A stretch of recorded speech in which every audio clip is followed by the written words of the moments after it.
السلام علیکم ورحمۃ اللہ وبرکاتہ۔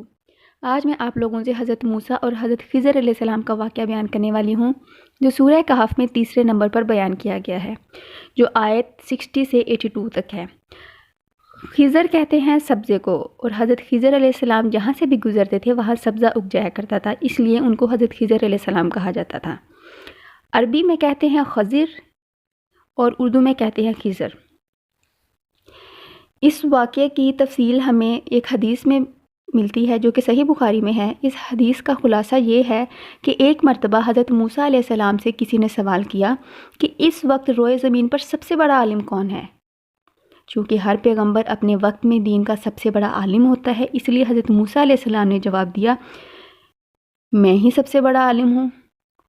بات تو ٹیکنیکلی ٹھیک تھی، لیکن اللہ تعالیٰ کو یہ بات پسند نہیں آئی، اور حضرت موسیٰ علیہ السلام کو یہ ہدایت دی گئی کہ اس سوال کا صحیح جواب یہ تھا کہ اللہ تعالیٰ ہی بہتر جانتے ہیں کہ سب سے بڑا عالم کون ہے۔ نیز اللہ تعالیٰ نے چاہا کہ حضرت موسیٰ علیہ السلام کو علم کے کچھ ایسے گوشوں سے روشناس کرائیں جو ان کی واقفیت کے دائرے سے باہر تھے۔ چنانچہ انہیں حکم دیا گیا کہ وہ حضرت خضر علیہ السلام کے پاس جائیں۔ ان کو پتہ یہ بتایا گیا کہ جہاں دو دریا ملتے ہیں وہاں تک سفر کریں اور اپنے ساتھ ایک مچھلی کو لے جائیں۔ ایک موقع ایسا آئے گا کہ وہ مچھلی گم ہو جائے گی، بس اسی جگہ پر انہیں حضرت خضر علیہ السلام مل جائیں گے۔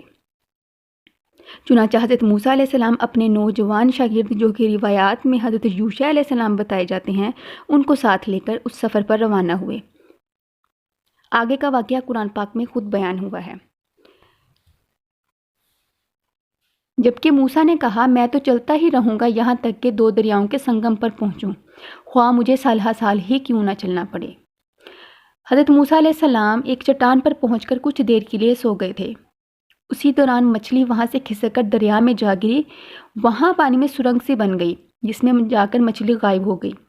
حضرت یوشع علیہ السلام چونکہ جاگ رہے تھے اور یہ سارا واقعہ دیکھ رہے تھے، حضرت موسیٰ علیہ السلام سو رہے تھے، تو انہوں نے حضرت موسیٰ علیہ السلام کو جگانا مناسب نہیں سمجھا۔ بعد میں جب حضرت موسیٰ علیہ السلام جا کر آگے روانہ ہوئے تو حضرت یوشع علیہ السلام ان کو یہ بات بتانا بھول گئے، اور یاد ان کو اس وقت آیا جب حضرت موسیٰ علیہ السلام نے آگے چل کر ناشتہ مانگا۔ جب وہ دونوں دریا کے سنگم پر پہنچے، وہاں اپنی مچھلی بھول گئے جس نے دریا میں سرنگ جیسا راستہ بنا لیا تھا۔ جب یہ دونوں آگے بڑھے تو موسیٰ علیہ السلام نے اپنے نوجوان یعنی حضرت یوشع علیہ السلام سے کہا کہ ہمارا کھانا لاؤ، ہمیں تو اپنے اس سفر سے بہت تھکاوٹ ہو گئی ہے۔ حضرت موسیٰ علیہ السلام کو چونکہ یہی علامات بتائی گئی تھیں کہ جس جگہ پر مچھلی غائب ہوگی وہیں پر انہیں حضرت خضر علیہ السلام ملیں گے، اس لیے حضرت یوشع علیہ السلام نے ڈرتے ڈرتے یہ واقعہ ذکر کیا جو کہ قرآن پاک میں ان الفاظ میں آیا ہے۔ اس نے جواب دیا، کیا آپ نے دیکھا جب ہم پتھر سے ٹیک لگا کر آرام کر رہے تھے وہیں میں مچھلی بھول گیا۔ دراصل شیطان نے ہی مجھے بھلا دیا میں آپ سے اس بات کا ذکر کروں۔ اس مچھلی نے ایک انوکھے طور پر دریا میں اپنا راستہ بنا لیا۔ حضرت موسیٰ علیہ السلام خوش ہو گئے کہ وہی تو ہماری منزل تھی۔ موسیٰ نے کہا، یہی تھا جس کی تلاش میں ہم تھے۔ چنانچہ وہیں پر اپنے قدموں کے نشان ڈھونڈتے ہوئے واپس لوٹ گئے۔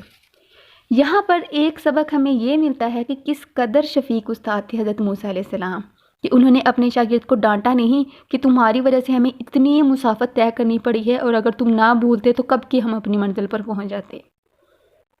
پھر آگے قرآن پاک میں ہے، پس ہمارے بندوں میں سے ایک بندے کو پایا، یعنی کہ حضرت خضر علیہ السلام کو، جسے ہم نے اپنے پاس کی خاص رحمت عطا فرما رکھی تھی اور اسے اپنے پاس سے خاص علم سکھا رکھا تھا۔ صحیح بخاری کی حدیث کے مطابق یہ حضرت خضر علیہ السلام تھے۔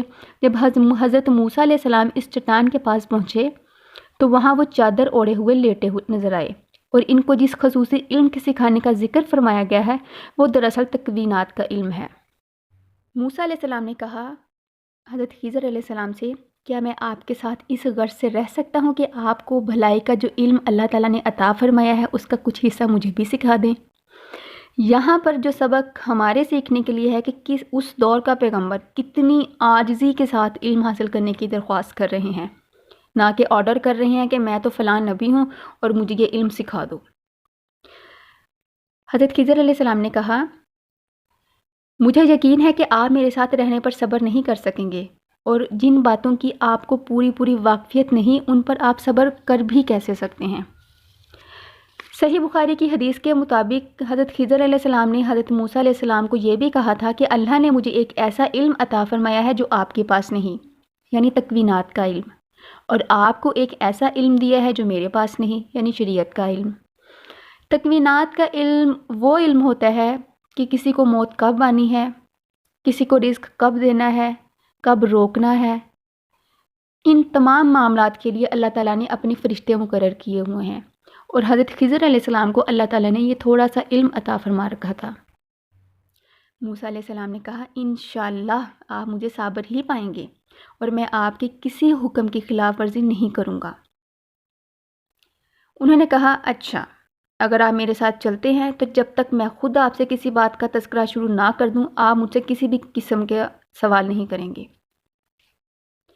چنانچہ دونوں روانہ ہو گئے، یہاں تک کہ جب دونوں ایک کشتی میں سوار ہوئے، حضرت خضر علیہ السلام نے کشتی میں چھید کر دیا۔ موسیٰ علیہ السلام بولے ارے یہ کیا، آپ نے اس میں چھید کر دیا تاکہ سارے کشتی والوں کو ڈبوت ڈالیں؟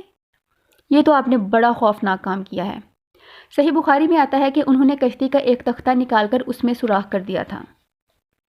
حضرت خضر علیہ السلام نے کہا میں نے نہیں کہا تھا کہ آپ میرے ساتھ رہ کر صبر نہیں کر سکیں گے؟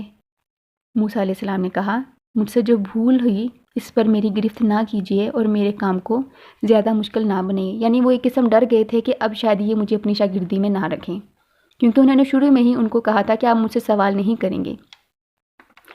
آیت نمبر 74، وہ دونوں پھر روانہ ہو گئے یہاں تک کہ ان کی ملاقات ایک لڑکے سے ہوئی، تو حضرت خضر علیہ السلام نے اس لڑکے کا قتل کر دیا۔ موسیٰ علیہ السلام بول اٹھے ارے کیا، آپ نے ایک پاکیزہ جان کو ہلاک کر دیا جبکہ اس نے کسی کی جان نہیں لی تھی جس کا بدلہ اس سے لیا جاتا، یہ تو آپ نے بہت ہی برا کام کیا ہے۔ حضرت خضر علیہ السلام نے کہا میں نے آپ سے نہیں کہا تھا کہ آپ میرے ساتھ رہنے پر صبر نہیں کر سکیں گے؟ موسیٰ علیہ السلام بولے اگر میں اب آپ سے کسی بھی بات کا پوچھوں تو آپ مجھے اپنے ساتھ نہ رکھیے گا، یقیناً آپ میری طرف سے عذر کو پہنچے ہیں۔ چنانچہ وہ دونوں پھر روانہ ہو گئے یہاں تک کہ ایک بستی والوں کے پاس پہنچے اور ان کے رہنے والوں سے کھانا مانگا، تو انہوں نے ان کی مہمانی سے صاف صاف انکار کر دیا۔ پھر انہیں وہاں ایک دیوار ملی، یعنی حضرت موسیٰ اور حضرت خضر علیہ السلام کو، جو گرا ہی چاہتی تھی، یعنی کہ وہ گرنے ہی والی تھی۔ حضرت خضر علیہ السلام نے اس کو کھڑا کر دیا، یعنی مرمت کر دیا۔